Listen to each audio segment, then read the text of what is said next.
What's up, everybody? We're back. Yeah. Yeah. Hey, welcome back to A Metalhead's Journey. Hey, we're back.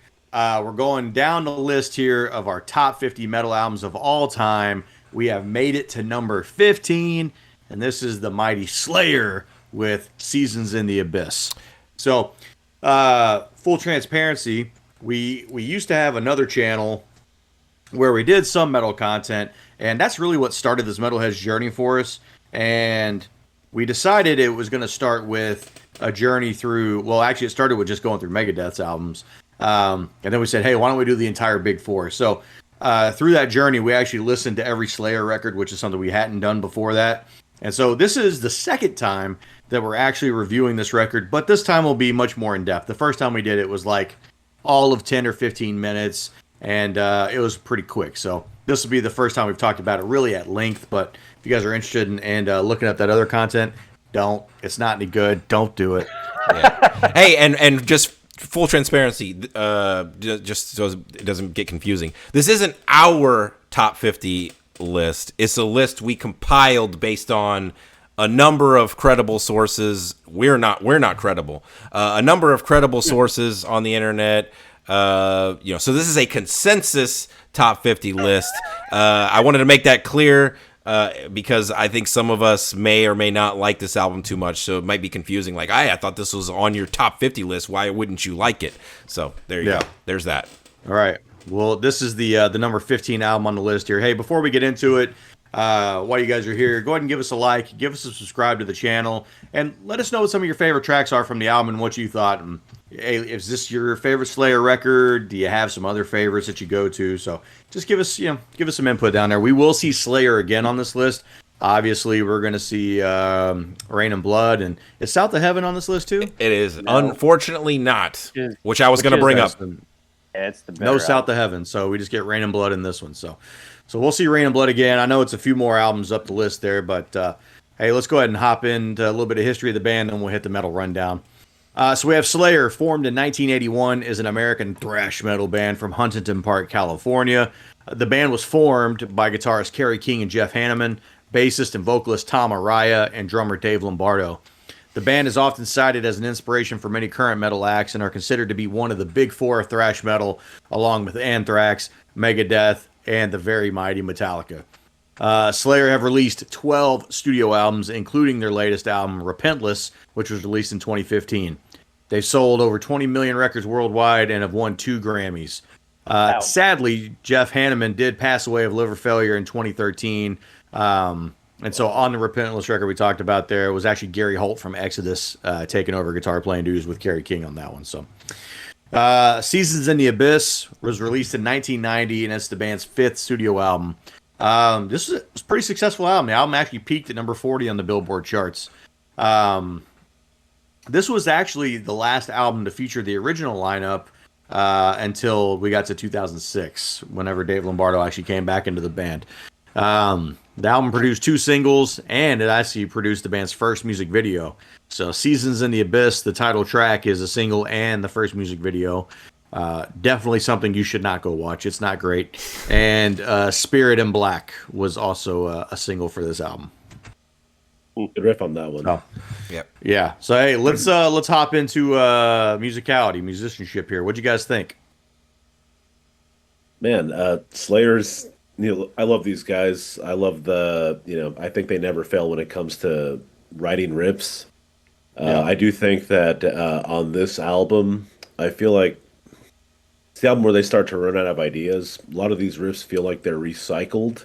But, this is still classic, legendary status Slayer to me. Drums, vocals, bass, and guitars. I mean, I still think it's if you loved Rain and Blood, if you love South of Heaven, you're gonna at minimum like this album. Yeah, and I'm glad you said that, right? Because this is the run of albums. It's Rain and Blood, South of Heaven, Seasons in the Abyss here, and you get Rain and Blood, which obviously most people know as Slayer's magnum opus, right? It's an all-time thrash classic album. And then you have like South of Heaven, which is a little bit of like a right turn, right? It turns into something that's a little bit more mid-tempo, still heavy as shit. Yes. but it's not quite as thrashy, right? And I think there was a little bit of blowback for the band on that. And so I think that's what's really cool about this record is I think you get a little bit of the best of both worlds, right? Because you do get a return to a lot of the thrash elements on this record, but there are still some really good mid-tempo, just fucking like crunchy riffs on this record. I think this is a really good record, especially from our previous review to now. Not to give away too much information, but my score is definitely going to be better this time around. And Adrian, I agree with you. I mean, Slayer is just they as a whole are a riff writing machine, man. There's so many great riffs on this record. Yeah. For me, like musically, I'm going to echo a lot of what you guys said. I mean, this is a very heavy thrash record. There is some mid-tempo stuff. I mean, with Slayer, you kind of know what you're going to get, right? You're going to get, if you're into that Slayer sound, like this is what they do, right? They haven't never really deviated from this formula. So kind of like what Adrian said, this is kind of I think this is the last truly great Slayer record. Slayer fans can kill me in the comments if they want to. But I think this is kind of where the creativity is at its end. I think the roller coaster's on the way down, but this is still a very, very solid record musically. You still have, I feel like God Hates Us All it's a fucking banger too, man. I wouldn't go so far as to say this is the end of the line. I mean, I know you guys don't like newer music because, you're stuck in the past, but like that's a good album.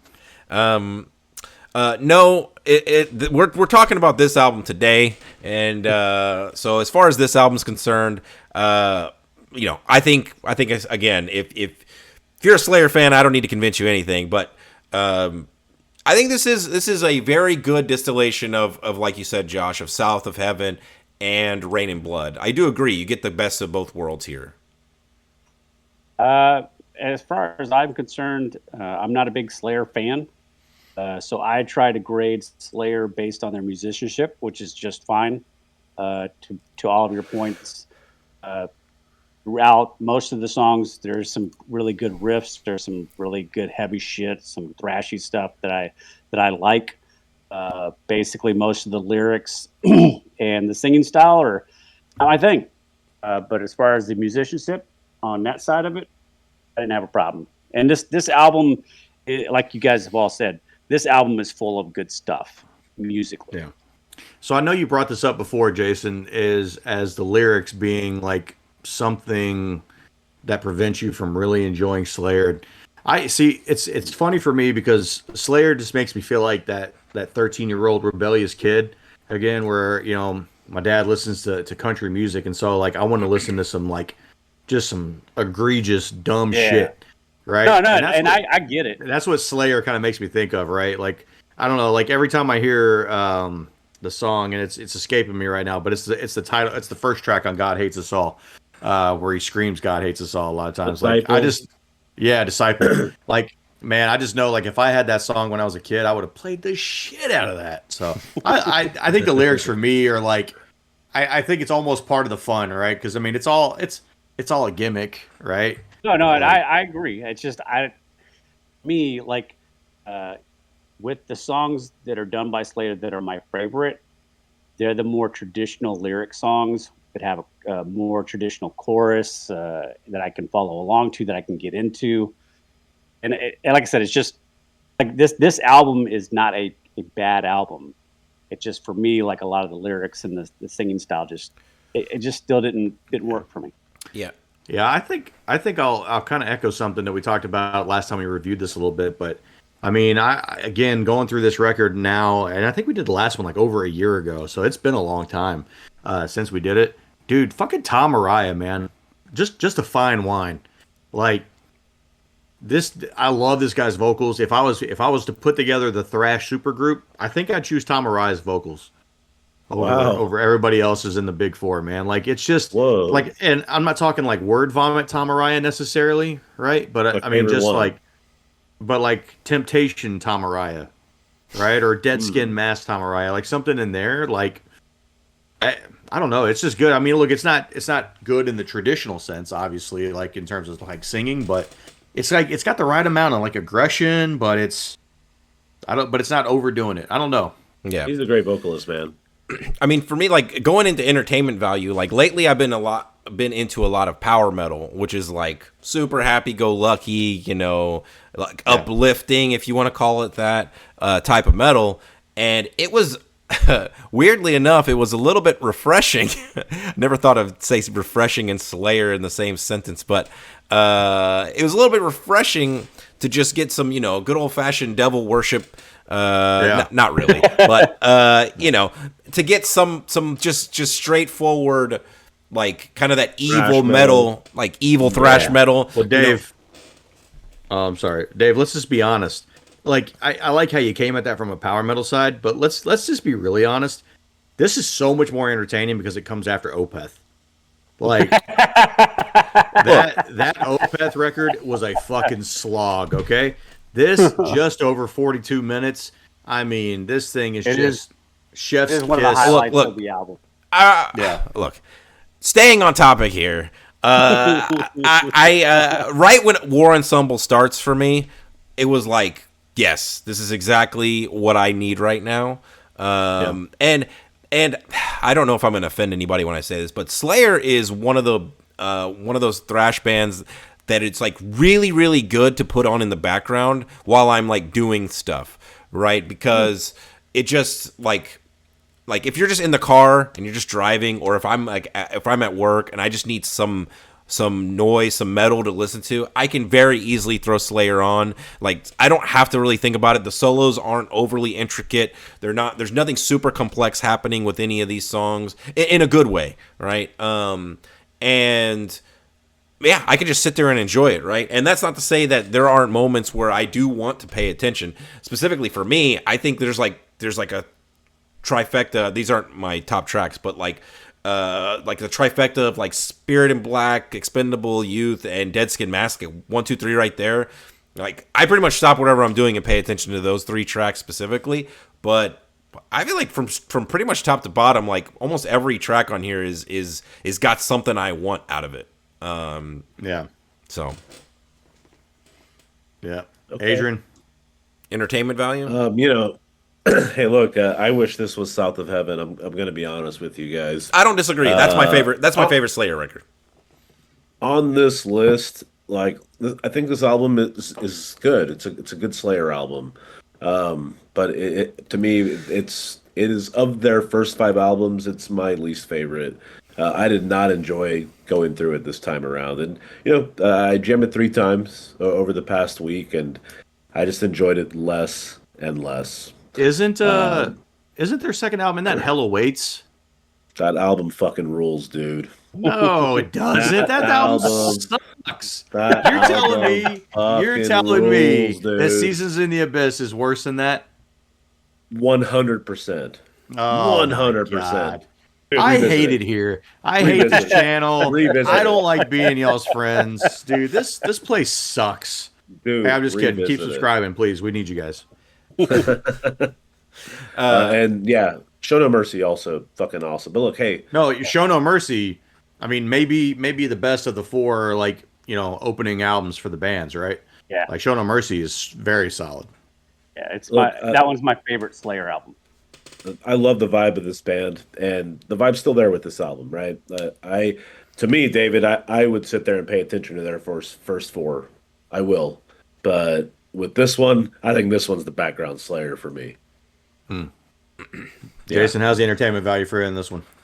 To an extent, I'm going to agree with both of these gentlemen that you can play it in the background, but I would never hit play on this album for pure entertainment.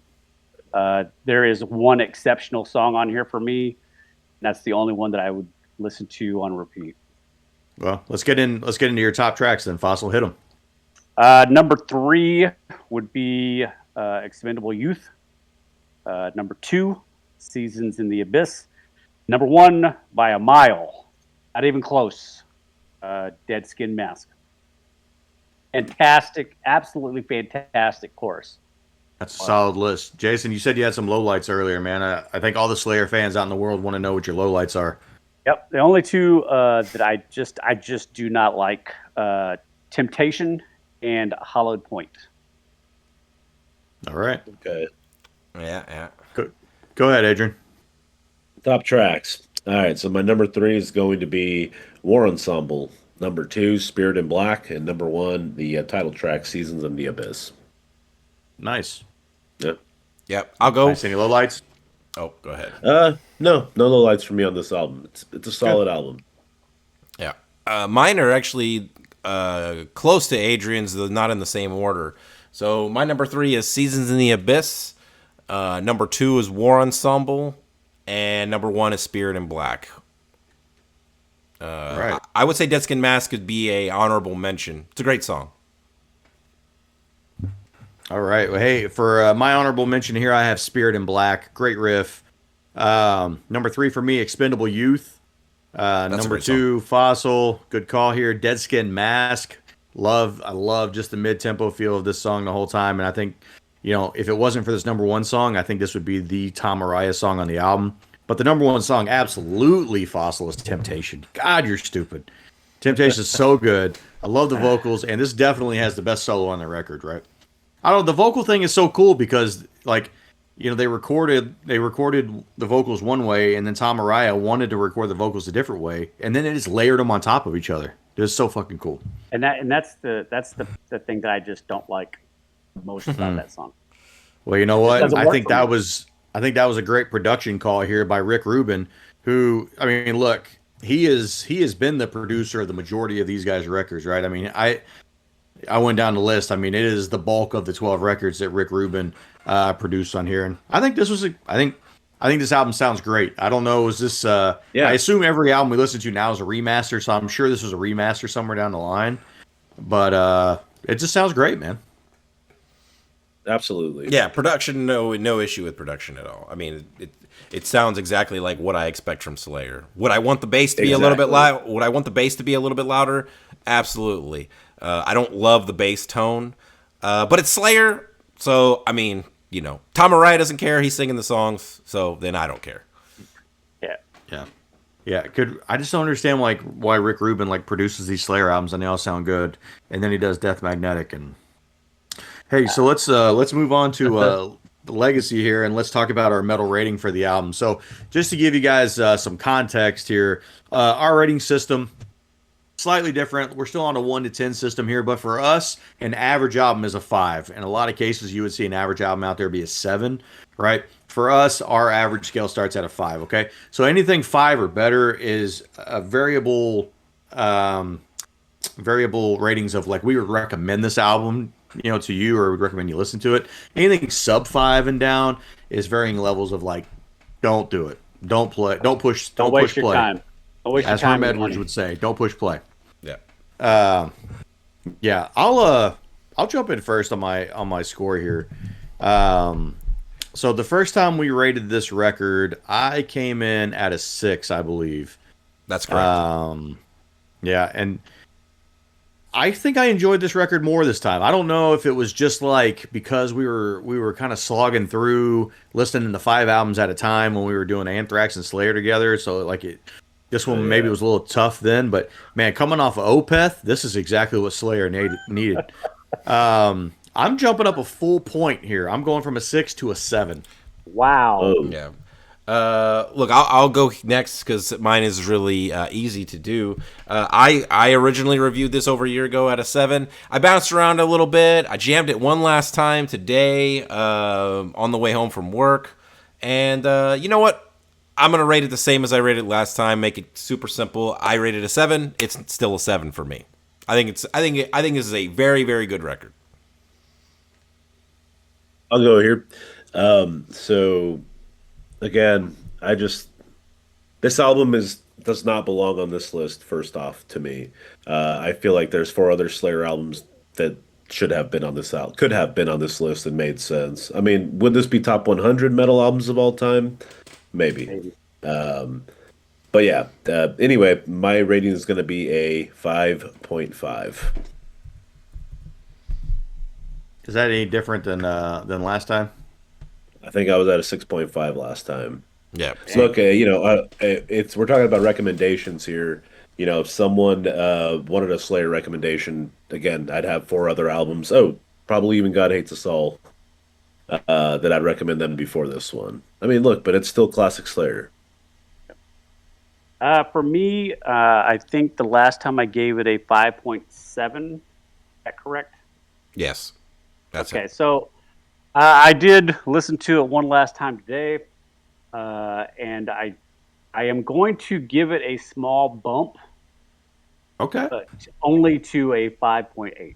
We're breaking the fossil down one step at a time. And I'll say this, and it's mostly because coming back to this album after a year and having another year of a vast expanse of new music that we've listened to has made me a little more receptive to the Slayer sound. Point So, one, more receptive. Point one. Hey, I mean it's a marathon, not a sprint. Yeah. All right. Yeah. Adrian, you said it doesn't belong in this list. Josh, do you think it belongs in this list? I think it does. Maybe not. Maybe not at 15. Maybe more like 45ish. But yeah. I also think it does belong, but I also agree I would put it much lower on this list. Jason? Disagree. I do not think it belongs on this list. I think two other albums should have been above it. Okay. And it's not the one that is above it on this list. Oh, wow. All right. So that gives us an overall score of a 6.33, which, again, before you hate on everybody in the comments, that is a B minus score on our list. You know, It's a B record. yeah. What are it some is- other records around that we have on the list right now? So some other B tier records we have is Bonded by Blood by Exodus, Overkill's The Years of Decay. That's a good one. Number 50, dude. That's too low. Yeah, At the Gates. I think you could almost flip these. At the Gates, Slaughter of the Soul. You got Images and Words from Dream Theater is a B tier. Keeper of the Seven Keys Part 1. What? King Diamond Abigail. Some of these are higher B's than there are. They're closer to A's, but Okay. All right. It's in good company. Still a B tier. Is Yeah, it? look. Do you have in front of you? So what did we score it when we reviewed it the first time? I will tell you momentarily. Looks like it's still pretty close. Yeah, give me a second. I've almost got it. All right, Slayer. Let's see. Seasons in the Abyss. Yeah, 6.3. Okay. Yeah, So exactly. Right on the button. Yeah, Yeah. exactly. So, All right. yeah, actually, we're just slightly higher because of Jason's 0.8, because I think Josh's score and Adrian's score balanced themselves out. So, Oh yeah, Like I because said, he went a point lower. That's right. Mine made all the difference. yeah. All right. So, Well, hey, that was fun going back in time and then kind of redoing that Slayer record. That was fun going back. Hey, next week we actually have an album that we haven't listened to just yet. This is our man Ronnie James Dio making his second appearance on the list. This is with his band Rainbow, and the album is Rising. So that's going to be a fun one to talk about next week. Hey, hope you guys liked the video here. If you did, give us a like, give us a subscribe. We're putting out weekly metal content. We got metal reactions, metal reviews, maybe even some Southern rock stuff. Who knows? So, hey, I hope you guys keep checking us out. In the meantime, live longer, prosper. take it easy, everybody. No. Later. R.I.P. Gary Rosington.